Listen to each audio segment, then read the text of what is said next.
9th class के बच्चे जो क्लास में बैठे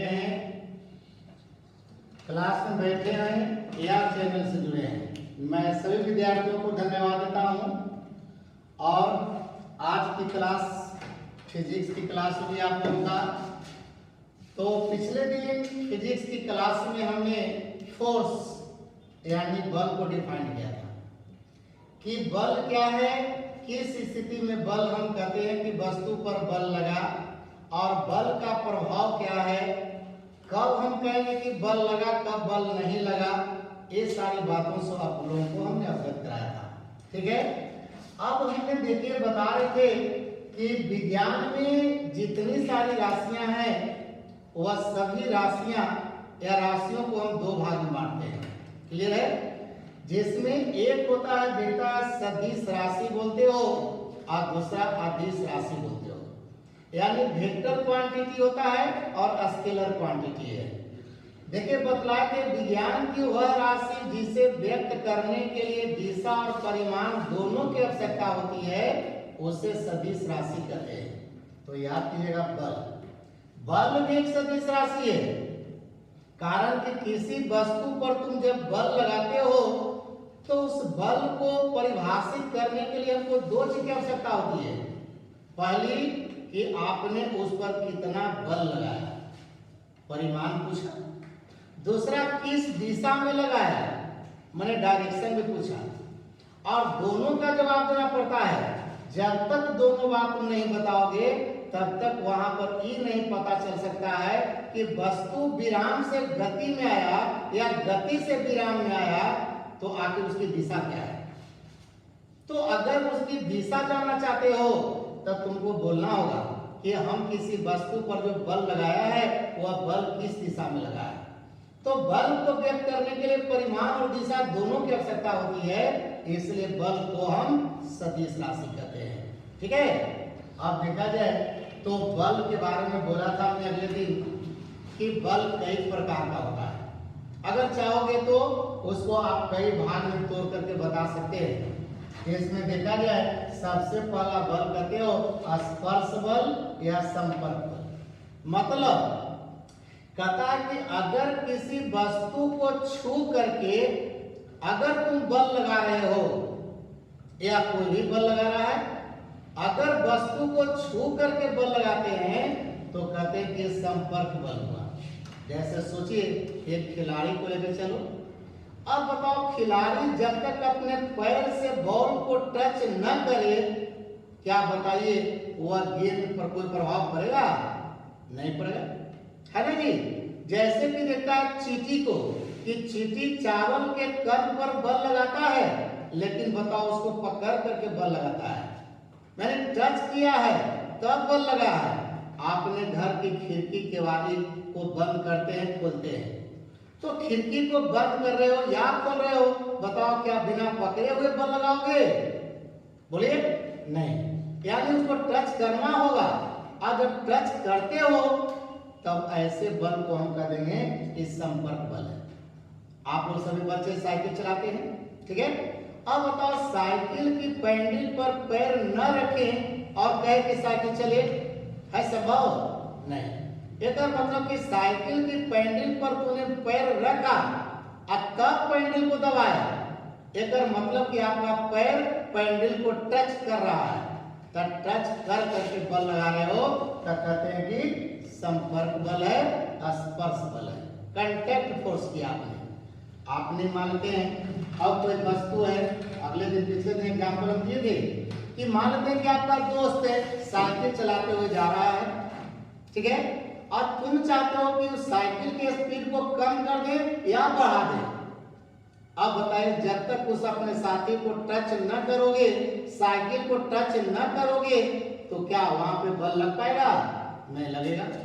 इसका मतलब कि आपने साइकिल को पीछे से ढकेला या पकड़ के खींचा, दोनों स्थिति में आप साइकिल को टच कर रहे हैं। तो साइकिल को टच कर दिया, पकड़ लिया, अब पकड़ करके बल लगाया, तो कहते हैं कि ये संपर्क बल है, इसी को स्पर्श बल कहते हैं। क्लियर है? अब देखा जाए तो यहाँ पर अगर परिभाषा में लिखना चाहो सभी लड़के तो लिख सकते हैं, कहता किसी वस्तु पर लगने वाली वह बल ठीक है। किसी वस्तु पर लगने वाली वह बल जिसमें वस्तु को छूकर या स्पर्श कर लगाया जाता है, तो इस बल को कहते हैं हम संपर्क बल या किसी को स्पर्श बल कहते हैं। देखा जाए दूसरा जो इसी का अपोजिट बल है जिसको कहते हैं, याद किया जाए, यानी दूरी पर क्रिया बल कहते हैं। क्या बोलते हैं? दूरी पर क्रिया बल कहते हैं या कहते हैं असंपर्क बल। तो असंपर्क बल होता है जिसको कहता है डिस्टेंस ऐसे फोर्स, ठीक है, दूरी पर क्रिया बल। जैसे कि बताइए, आपने कहते हैं गुरुत्व बल। कौन बल कहते हो? गुरुत्व बल कहते हो। जैसे कि बताइए, आप लोग बोलते हैं चुंबकीय बल, ठीक है जी। आपने कहते हैं कि देखा जाए विद्युतीय बल। अब यहाँ पर या सोचिए ये सब कैसा बल होता है? कहते हैं देखा संपर्क बल का उल्टा और संपर्क बल यानी नॉन कांटेक्ट फोर्स। कहते हैं किसी वस्तु पर लगने वाली वह बल जो वस्तु को बिना छुए हुए लगा दिया है। तो अगर किसी वस्तु को बिना छुए हुए आप बल लगा रहे हैं तो इसी को कहते हैं कि दूरी पर क्रिया बल है। जैसे कि सोचिए एक कलम को देखा जाए, अभी कलम को हमने छोड़ दिया, बताओ कलम पृथ्वी की ओर गिरता हुआ मालूम पड़ रहा है। अब आप भी लोग सोचिए कि इस कलम पर नीचे की ओर कोई बल नहीं लगाता तो क्या ये कलम नीचे गिरता? नहीं गिरता। एक मतलब है कि इस पर कोई बल लगा रहा है, और जब ढूंढोगे तो यही पता चलेगा कि इस पर तो पृथ्वी बल लगा रहा था। तो क्या ये पृथ्वी बताओ कलम को टच किया? नहीं किया, बिना टच किए हुए बल लगा दिया। और एग्जांपल देखिए, आप लोग सब विद्यार्थी चुंबक देखे होंगे और लोहा की पिन भी देखा है। लोहा की कांटी को चुंबक के पास ले जाइए और दूरे रख के सटाइए मत, लेकिन देखता है चुंबक उस लोहा की कांटी को खींच लिया। अब बताइए क्या चुंबक जो बल लगाया कांटी पर, क्या कांटी को टच किया? नहीं टच किया। तो हमें यही बोलते कि अगर किसी वस्तु को बिना छुए हुए कोई बल लगा दिया तो कहते हैं कि दूरी पर क्रिया बल है। कौन बल है? दूरी पर क्रिया बल है। समझ रहे सब लड़के? तो अब देखा जाए, जैसे कभी देखा हो तुम लोग घर पर कि जब स्नान करते हैं, स्नान करने के बाद जब आपकी बाल सूख जाती है, आप एक कंघी लेते हैं और कंघी को बताओ बाल को बार बार जो है रगड़ करते हैं, और रगड़ करने के बाद कागज के टुकड़ा के पास लाते हो। देखा है ना क्या होता है? ऐसे कागज का टुकड़ा फरफराने लगा। अब सोचो कि आपने कलम या कंघी को बाल से रगड़ा और कागज के टुकड़ा के देखिए ऊपर ही रख ले, सटाए नहीं हो, लेकिन देखिए अभी कागज से ऊपर हटल है लेकिन फिर भी खींच लिया। एक मतलब है कि कंघी को जब बाल से आपने रगड़ा तो कंघी पर एक आवेश आ गया, और ये आवेश के कारण वह देखिए कागज पर बल लगाया, उसी बल को कहते हैं विद्युतीय बल। आवेश के कारण अगर कोई वस्तु दूसरी वस्तु पर बल लगाती है तो समझिए वो बल कहलाता है विद्युतीय बल। जैसे आवेशित कंघी वो कागज पर जो बल लगाया देखिए बिना छुए हुए लगाया, इसलिए उसको आप कह सकते हैं कि दूरी पर क्रिया बल हुआ। ये असंपर्क बल कहेंगे, जिसमें गुरुत्व बल कह सकते हो, विद्युतीय बल कहोगे, चुंबकीय बल कहते हो। अब देखा जाए तीसरा जो बल कहते हैं आप, तीसरा बल देखिए एक होता है घर्षण बल। कौन बल होता है जी? घर्षण बल। समझिएगा सब। अब यहाँ पर देखिए घर्षण बल का जिसको हम लोग कहते हैं फ्रिक्शन फोर्स, ठीक है, यहाँ पर क्या बोलते हैं? फ्रिक्शन। अब फ्रिक्शन फोर्स होता है तो यहाँ का मतलब क्या हो गया? घर्षण का मतलब होता है रगड़। घर्षण का मतलब क्या चीज? रगड़। तो कभी कभी होता क्या है कि दो वस्तुओं के बीच में जब घर्षण होती है, रगड़ होती है, तो इनके संपर्क से जहां पर रगड़ हो रहा है, समझिएगा, जब दो वस्तुओं के बीच में रगड़ हो रही है तो जिस सतह में रगड़ हुआ उनके बीच में एक बल उत्पन्न होता है घर्षण के कारण। तब घर्षण के कारण उसके संपर्क सतहों के बीच में जो बल लगता है उसी बल का नाम होता है घर्षण बल।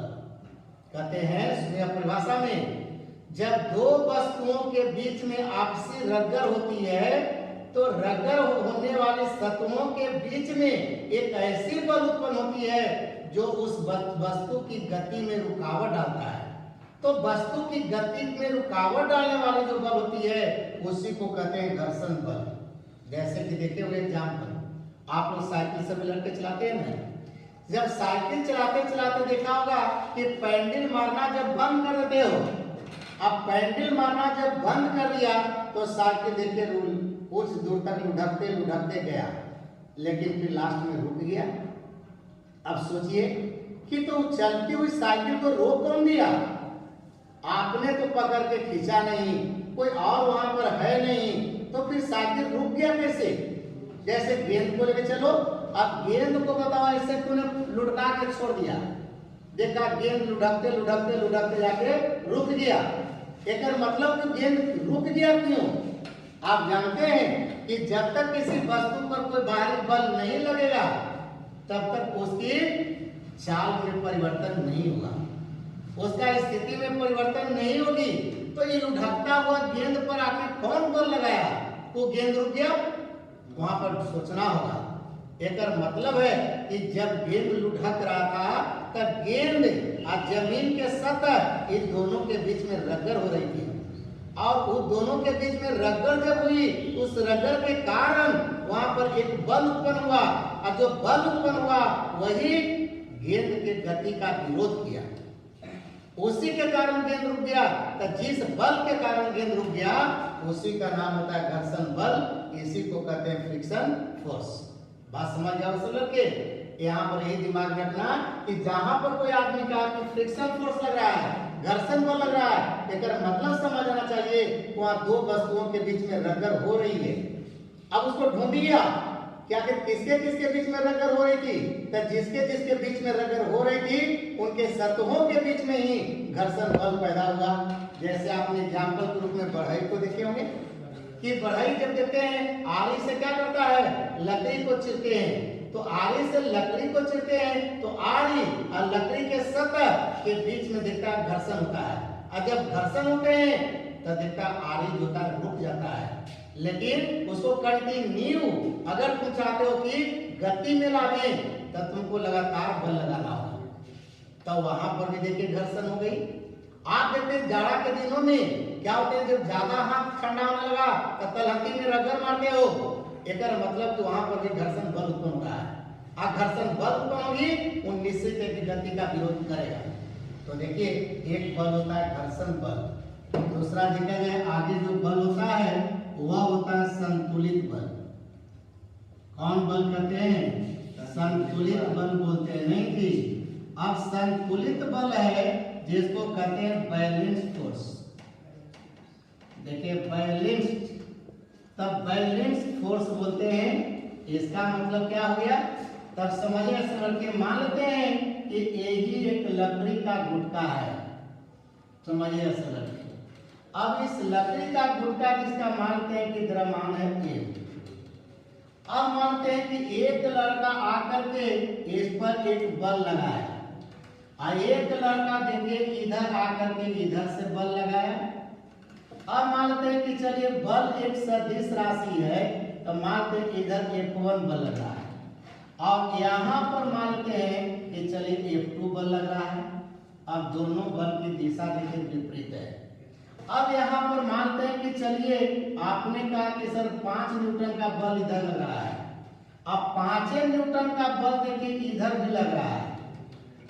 सोचिए जैसे रस्सा का कस्सी का खेल में देखा होगा कि कुछ लड़का इधर से खींच रहा है और कुछ लड़का उधर खींच रहा है, तो बताओ इस वस्तु पर कई बल लगने लगा है। तो कहते हैं कि किसी वस्तु पर लगने वाली वैसी दो बल जिसके परिणामी बल 0 होता है, क्योंकि पहले ही बोल दिए हैं कि बल एक सदिश राशि है, और सदिश राशि का योग जो होता है वह दिशा पर निर्भर करता है।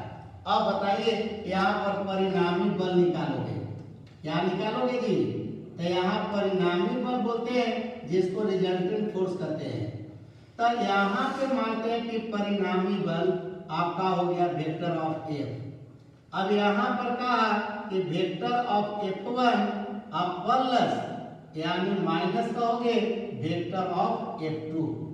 यहाँ बताए तो पहले सदिश का नियम कि अगर कहीं दिशा विपरीत हो जाए तो उसके आगे माइनस का चिन्ह लगाना चाहिए।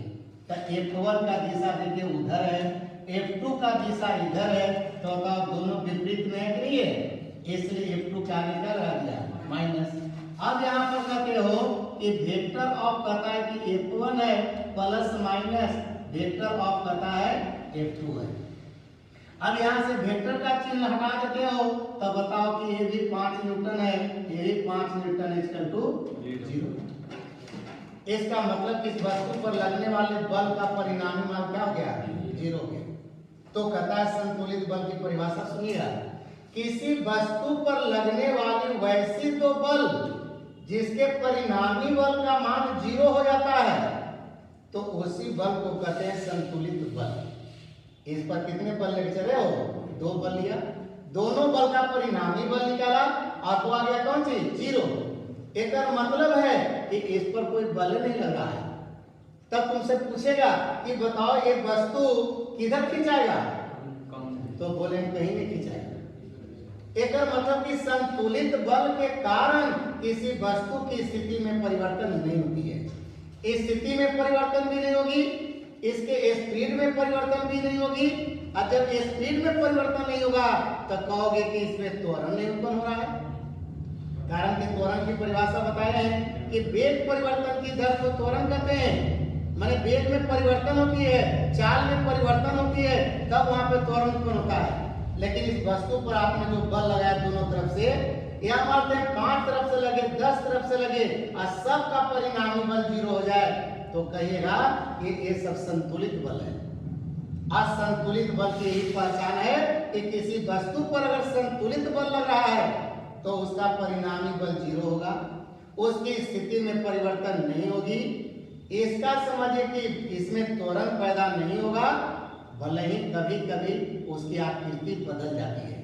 जैसे कि मानते हैं कि आप 2 दोस्त हैं, अब मानते हैं कि चलो बैलून है, आप बैलून को एक तरफ से पकड़ के आप खींच रहे हैं, एक तरफ से आपको खींच रहा है, भले ही उसकी स्थिति नहीं बदलेगी लेकिन हो सकता है आकृति बदल जाए, हो सकता है बैलून फूट जाए। तो बहुत यही कर सकता है कि संतुलित बल के कारण किसी वस्तु की आकृति बदल सकती है लेकिन स्थिति में कोई परिवर्तन नहीं होगा, उसमें कोई त्वरण पैदा नहीं होगा। तब ऐसे बल को कहते हैं संतुलित बल। और वही संतुलित बल के अगर उल्टा हो गया तो आप लोग कहते हैं कि असंतुलित बल हो गया। कौन बल? असंतुलित बल कहते हैं, या इसी को कहते हैं अनबैलेंस फोर्स कहते हैं। क्या कहते हैं? अनबैलेंस्ड यानी फोर्स। तब यहां पर समझिए इसके बारे में क्या बोलिएगा। तो कहते हैं कि मानते हैं कि इस पर तो देखा कि 5 न्यूटन इधर बल लगा और 5 न्यूटन इधर बल लगा, परिणामी बल तो 0 हो गया।